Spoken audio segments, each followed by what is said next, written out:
Bersalahkan Yesus. Taktik jahat mereka berujung pada penyaliban.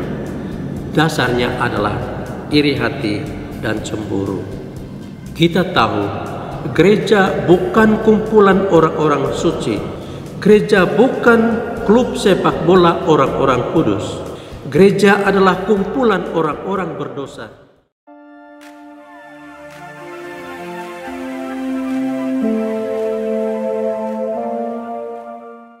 Setia dalam kerasulan, tulus dalam pelayanan, mempedulikan kaum menderita. Hai semua, sahabat Monsinyur Gabriel Manek dimanapun saja berada. Salam, hari ini kita memasuki minggu keempat masa Prapaskah. Mari kita ikuti bacaan Injil yang dibawakan oleh Nona Agnes Mali dan renungan yang dibawakan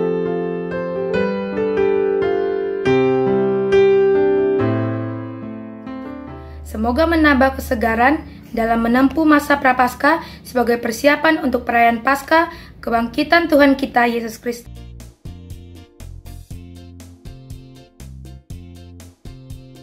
Bacaan dari Injil Suci menurut Yohanes.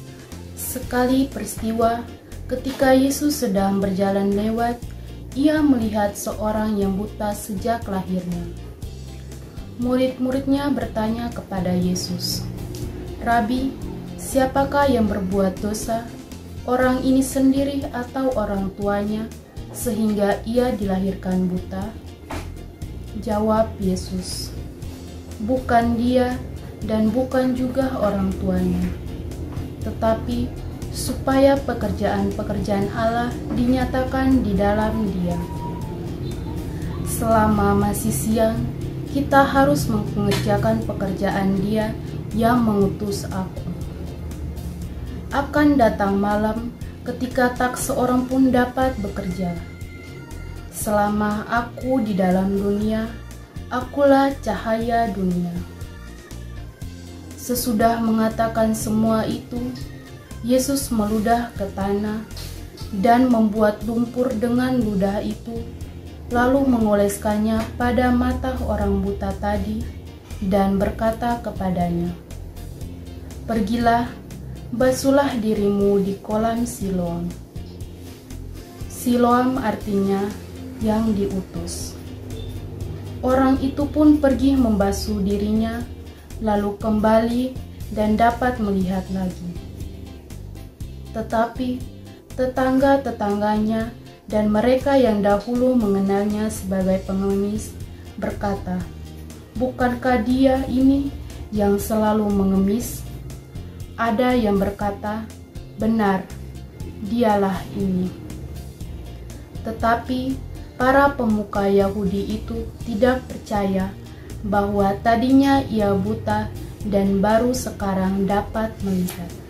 Yesus mendengar bahwa orang itu telah diusir oleh orang-orang Farisi. Lalu Yesus bertemu dengan orang-orang itu dan berkata, "Percayakah engkau kepada Putra Manusia?" Jawabnya, "Siapakah dia, Tuan?" "Supaya aku percaya kepadanya," kata Yesus kepadanya. "Engkau bukan saja melihat dia yang sedang berbicara dengan engkau. Dialah itu." Kata orang itu, "Aku percaya, Tuan." Lalu ia sujud menyembah Yesus. Demikianlah sabda Tuhan. Terpujilah Kristus.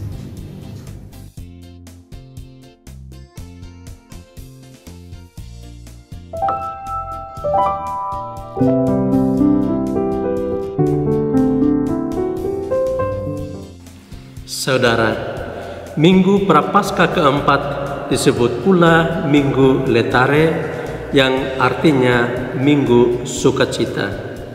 Mengapa disebut Minggu Sukacita? Bukankah dalam masa ini seruan tobat semakin bergaung dikumandangkan? Dari manakah datangnya seruan sukacita itu?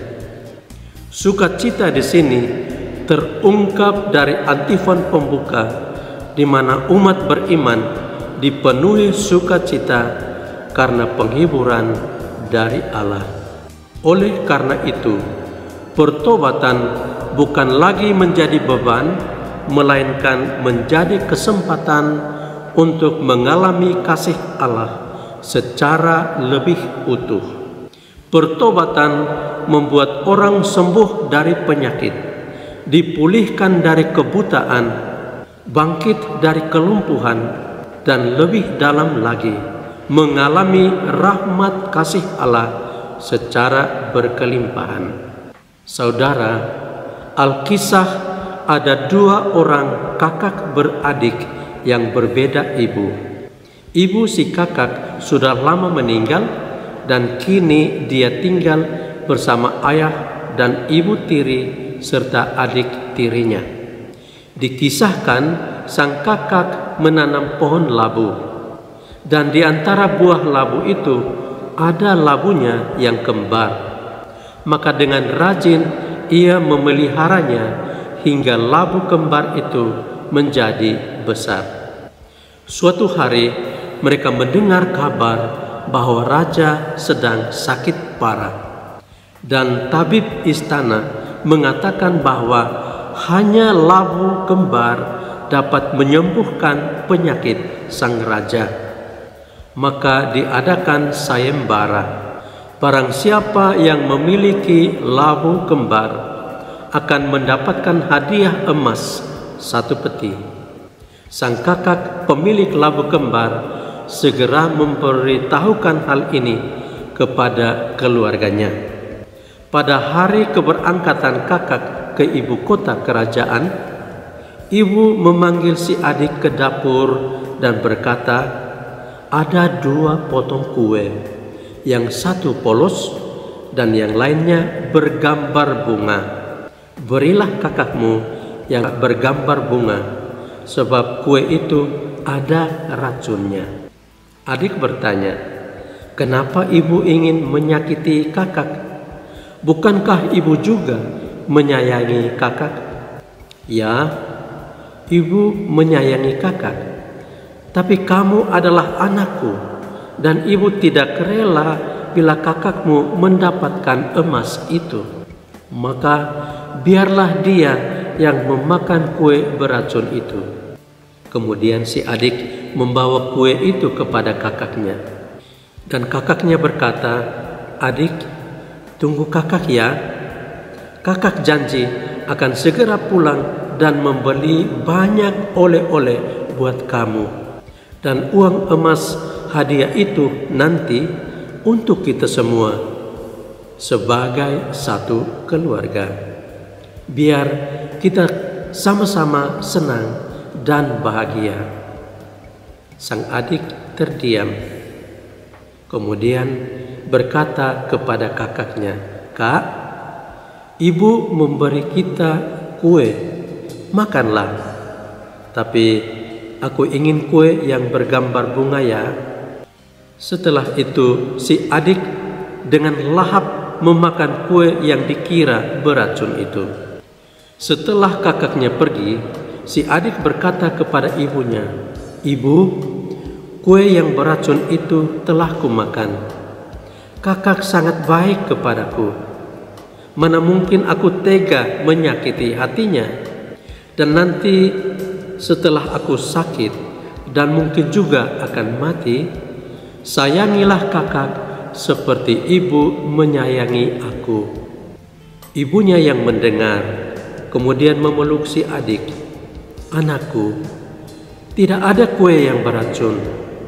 Kedua kue itu sehat, bebas racun. Ibu hanya menguji rasa sayangmu pada kakakmu. Ibu khawatir kamu menjadi iri dengan kemujuran kakakmu. Dan kalau iri itu ada di dalam hatimu, kekacauan dan perkelahian, permusuhan dan perbuatan jahat akan terjadi." Ya, begitulah seharusnya hidup rukun bersaudara. Tidak boleh ada permusuhan. Tidak baik kalau ada iri hati. Iri hati itu bagaikan racun yang mematikan. Iri hati dapat merusak relasi. Iri hati dapat memporak-porandakan persekutuan. Karena itu, waspadalah, jangan sampai muncul rasa iri di dalam hatimu. Karena kehidupan yang tenang berada pada hati yang mulia. Dan orang yang berhati mulia selalu mau mengutamakan kebahagiaan orang lain. Semua orang mencari Yesus. Orang sakit dan orang sehat, orang benar dan orang berdosa, orang pintar dan orang bodoh, orang kaya dan orang miskin, sama-sama mencari Yesus. Motivasi mencari Yesus itulah yang berbeda. Orang Farisi dan ahli Taurat pun mencari Yesus, tetapi mereka mencari Yesus bukan untuk belajar daripadanya, melainkan untuk mencari celah bagaimana menjebak dan mempersalahkan Yesus. Taktik jahat mereka berujung pada penyaliban. Dasarnya adalah iri hati dan cemburu.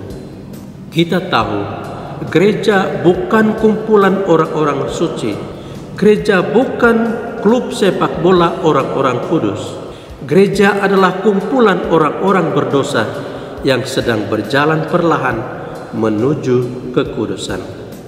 Gereja itu seperti si buta yang rindu melihat cahaya, persis seperti laron.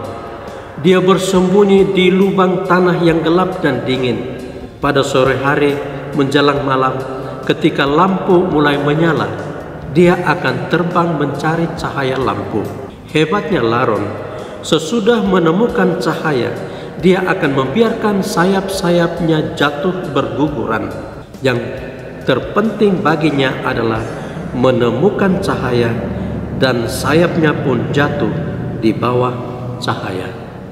Saudara, kita adalah orang-orang berdosa yang sedang berjalan perlahan-lahan menuju cahaya itu.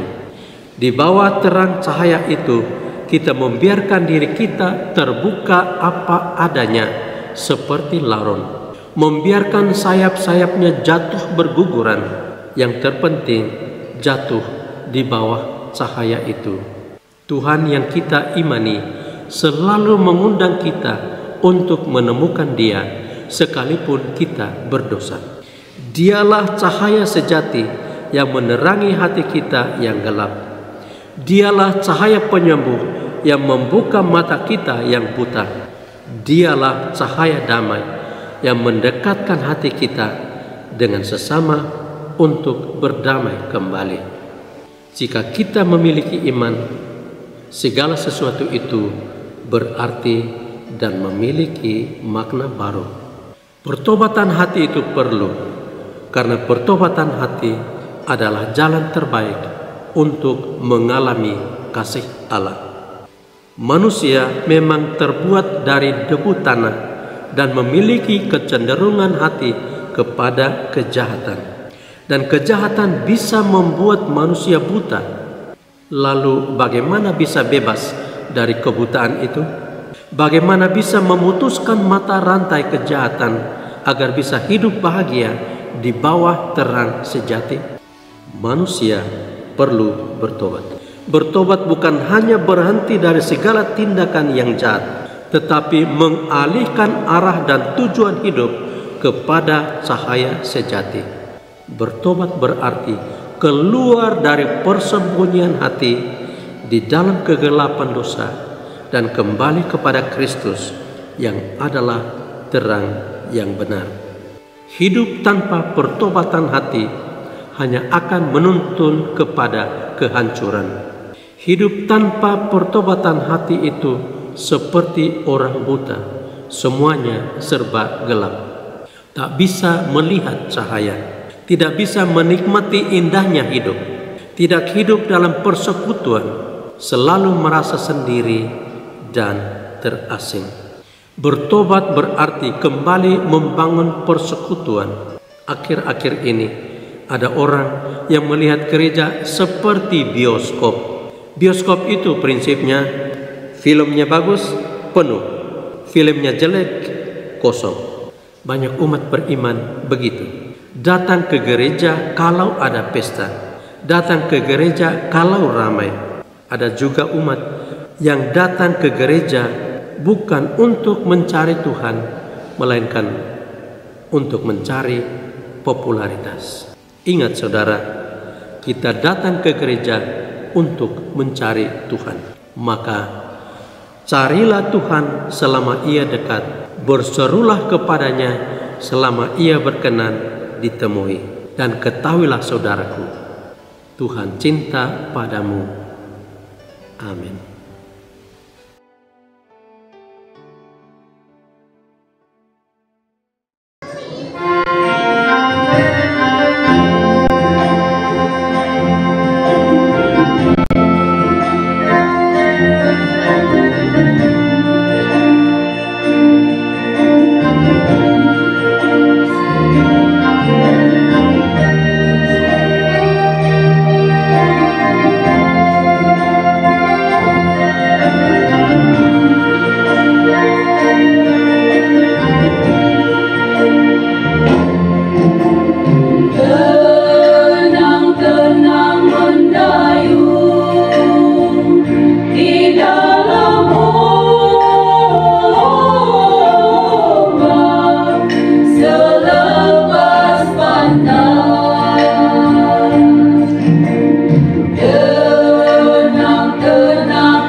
Terima kasih atas kesediaan mengikuti bacaan yang sudah dibacakan oleh Nona Agnes Mali dan renungan yang dibawakan.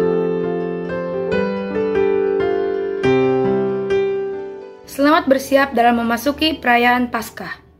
Semangat melayani dengan sepenuh hati, sahabat orang kecil, sahabat Monsinyur Gabriel Manek.